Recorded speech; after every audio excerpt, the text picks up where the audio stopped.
അന്ന് നിത്താര ബേബി അമ്മ പേളിയുടെ ഉള്ളിൽ വളരുന്നതേയുണ്ടായിരുന്നുള്ളൂ. പിന്നെയും 10 ദിവസം കഴിഞ്ഞേ അവൾ ഈ ലോകത്തേക്ക് വന്നുള്ളൂ. നിലബേബിയെയും കൊണ്ടാണ് അന്ന് പേളിമാണിയും ശ്രീനിഷ് അരവിന്ദും അവരുടെ പുത്തൻ ഫ്ളാറ്റ് സ്വന്തമാക്കാൻ പോയത്. കൊച്ചി സിൽവർ സാൻഡ് ഐലൻഡിലെ ഫ്ളാറ്റാണിത്. ആദ്യമായി ദമ്പതികൾ സ്വന്തമാക്കിയ വീടാണിത്.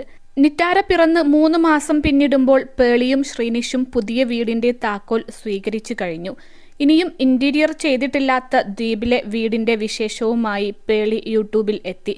ഇക്കുറിയും നില ബേബിയാണ് അച്ഛന്റെയും അമ്മയുടെയും കൂടെ. കൈക്കുഞ്ഞായ നിത്താര തൽക്കാലം സീനിൽ ഇല്ല. +2 ഡിഗ്രി കഴിഞ്ഞവർക്ക് വേൾഡ്സ് ഫസ്റ്റ് AR/VR ക്ലാസ് റൂമിലൂടെ സ്മാർട്ട് ഫോൺ എഞ്ചിനീയർ ആവാം. കൂടുതൽ അറിയാൻ വിളിക്കൂ ബ്രിഡ്കോ ആൻഡ് ബ്രിഡ്കോ.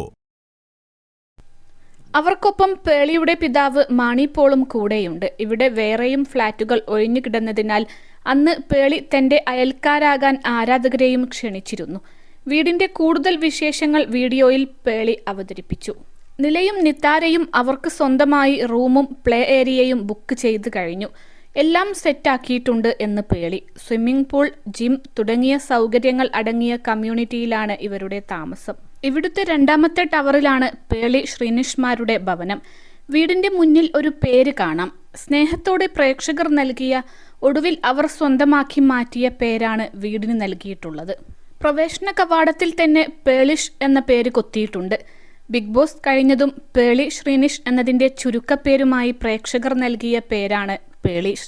ദമ്പതികൾ ഈ പേര് പലപ്പോഴായി അവരുടെ പരിപാടികളിൽ ഉപയോഗിച്ചിട്ടുമുണ്ട്.